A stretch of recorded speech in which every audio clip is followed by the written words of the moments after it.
So Detroit's team is very offensive based, but what they are lacking right now is defense, specifically depth at defense. NFL.com lists Detroit needs as offensive line along with defensive line and safety. For me, the real question in Detroit is where on defense are they going to go? My personal guess is that they're going to go with defensive line to help out with Aiden Hutchinson, along with to cover the loss of Zadarius Smith. Detroit is known for doing a lot of wild cards in their draft, but I don't know how Detroit can go somewhere other than defensive line. Zach, what's your take on this? What are the Lions doing this week or this month? Everything that you said makes sense, and I respect that you went the sensible route. Um, I will preface this by saying that I love my GM. Brad Holmes is amazing, and he has on an incredible run drafting. But I will say that Brad Holmes often does not do whatever draft analyst says makes sense.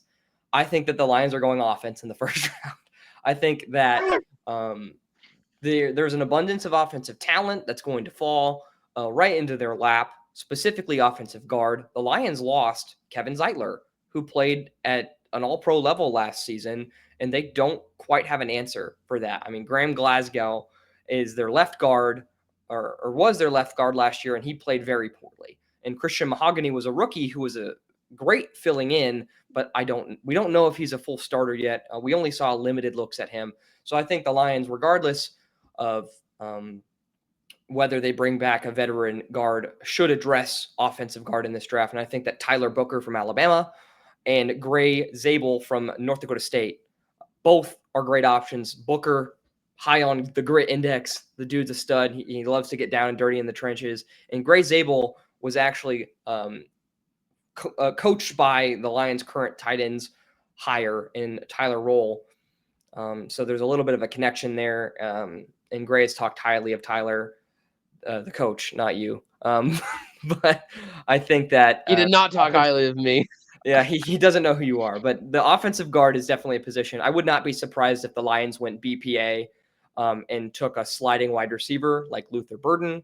But I think if the Lions do go with a sensible option, I do think that it's unlikely they will be going with an edge rusher, and that will be whomever falls to them of the two choices of Mike Green out of Marshall and Landon Dickerson out of Arkansas. So one of those two guys would be a perfect edge fit on the opposite of Aiden Hutchinson's scheme fits.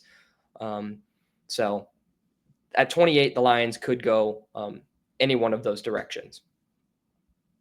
NFL.com, and I want to get your take on this. I want to get your take because this is your team, so I want to spend a little bit more time on this.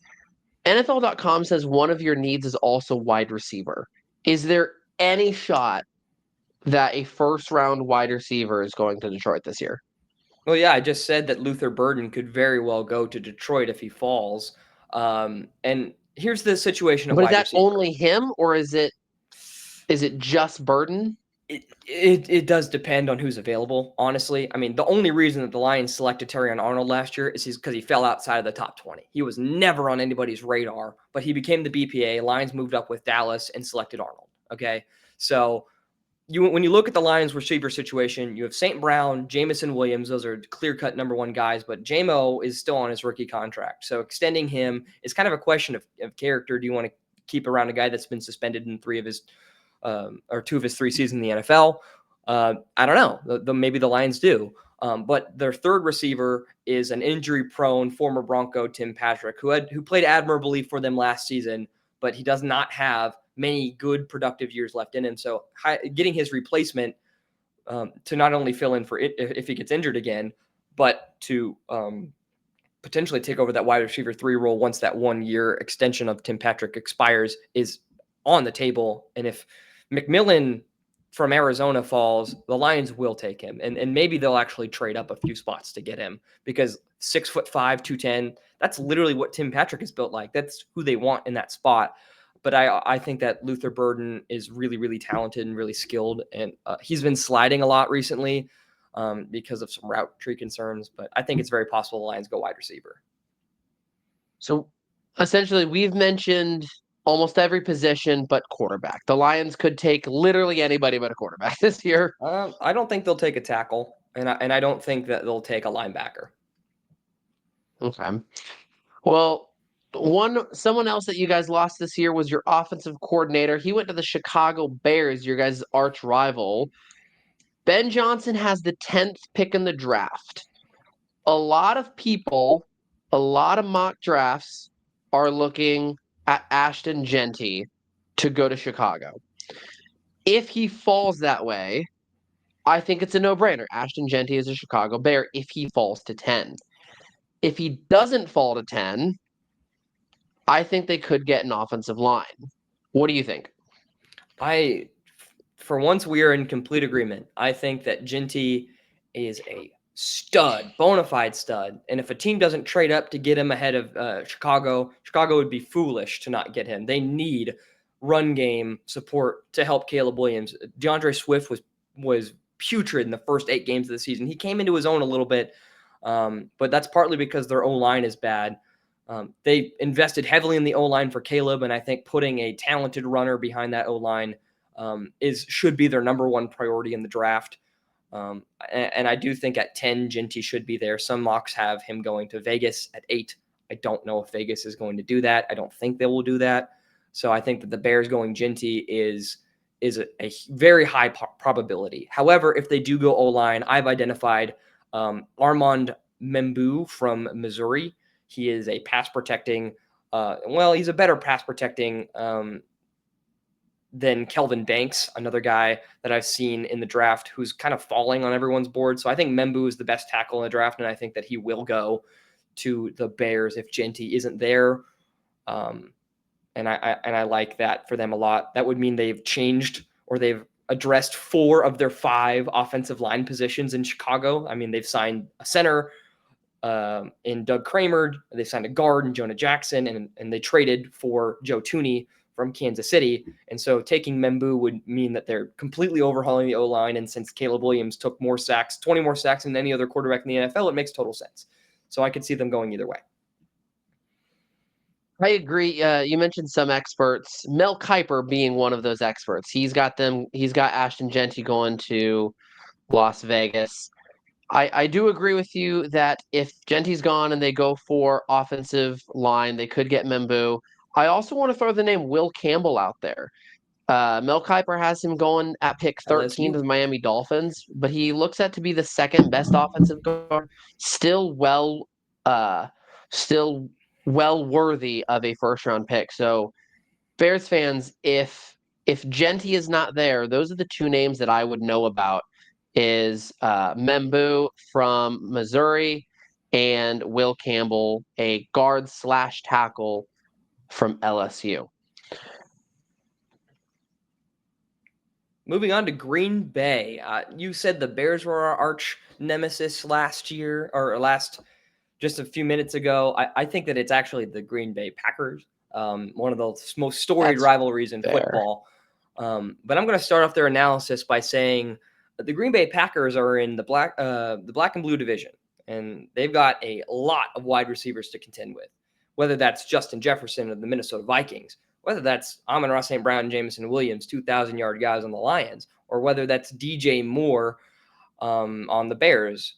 One of these is not like the others, but regardless, DJ Moore is still a talented wide receiver, and you still need someone to cover him. So I think that Green Bay needs to address defense if they want to remain competitive in a division that has some of the best receiver talent in football.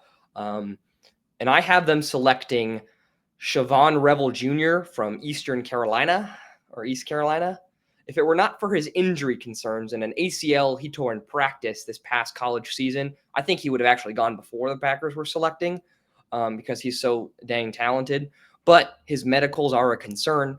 However, it was a midseason injury last year. He'll be healthy for hopefully training camp at least. So I think that Revel Jr., that's a guy who's got to be on your radar if you're a cheesehead.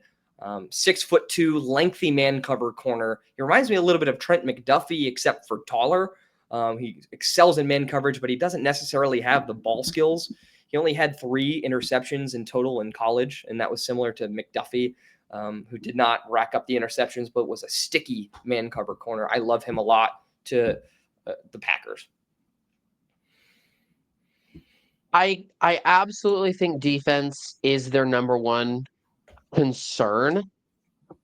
But that being said, I think it would be very Green Bay Packers-esque to deprive Aaron Rodgers of a first round wide receiver and then immediately start giving them to Jordan Love. When I did my research, I looked at a lot of mock drafts, and a lot of the mock drafts that I see have them picking wide receivers. A wide receiver that I really like for the Packers is Matthew Golden. He's a wide receiver out of Texas. I think he'd be a really good fit to replace Christian Watson, who is recovering from the ACL. I think I think Golden is going to be a good fit for the Green Bay Packers offense. I would not be shocked if they do not pick a first round receiver again. But if they do go offense, I'm looking at Matthew Golden. Yeah, he's a sneaky, underrated guy. He ran a lightning fast 40-yard dash at the combine this year, and he played really, really well at Texas this year. So I would not be shocked if Green Bay made the move there.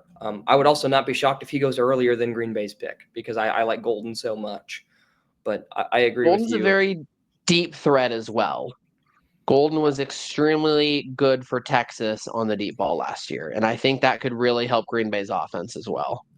Yeah, I think that if he's there, they should take him. They would be smart too. I just don't think he'll get there, and I think by the time the Packers are selecting, there will still be some quality edge rushers on the board, and I think it would behoove them to help out their pass rush. So I think that they're either going corner or edge. I think I'm starting But to realize why it's called the black and blue division, because if you've got a division with Justin Jefferson, Amon-Ra St. Brown, and adding Matthew Golden to that mix as well, they are just going to be beating each other up all day, every other Sunday. oh yeah, it would be a nightmare for corners in that division. But moving on to the purple team in this division, Minnesota. What are your thoughts on them? They pick right after Green Bay at 24. If they don't trade out of that, what do you think? You mentioned the trade. I don't look too deep into trades. However, a lot of teams, or excuse me, a lot of experts have been talking about the Vikings possibly trading back, or even trading out. If that is the case, however, then anything can happen. Depends on who they trade with and where they trade to. If the Vikings don't trade, though, I think they're going to be looking for a corner. A lot of the corner that I like is also a Texas guy, Barron. I think he is going to be a good help on defense. I think Minnesota is going to have their offense figured out. I like JJ McCarthy. I think he was set up to be Rookie of the Year last year. Obviously, Justin Jefferson, Jordan Addison as well. I think what they need to improve on is corner. And again, I like the Texas guy. I like Barron. He's gonna be good. Simple as that. And I don't disagree with you there. I do think that the Vikings have a needed defensive back. I just don't think they're going to go corner. I think that they're going to go safety. They lost Cam Bynum in free agency. And so I think they have a huge need for a playmaking guy in the secondary that Brian Flores can drop back into coverage or send on a nasty 9-man blitz up the middle, whichever poor, unfortunate quarterback has the misfortune of playing the Vikings. And I think that guy just put on a show at the combine.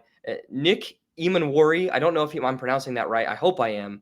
But Nick Emanwari, ridiculous combine, super agile, super fast.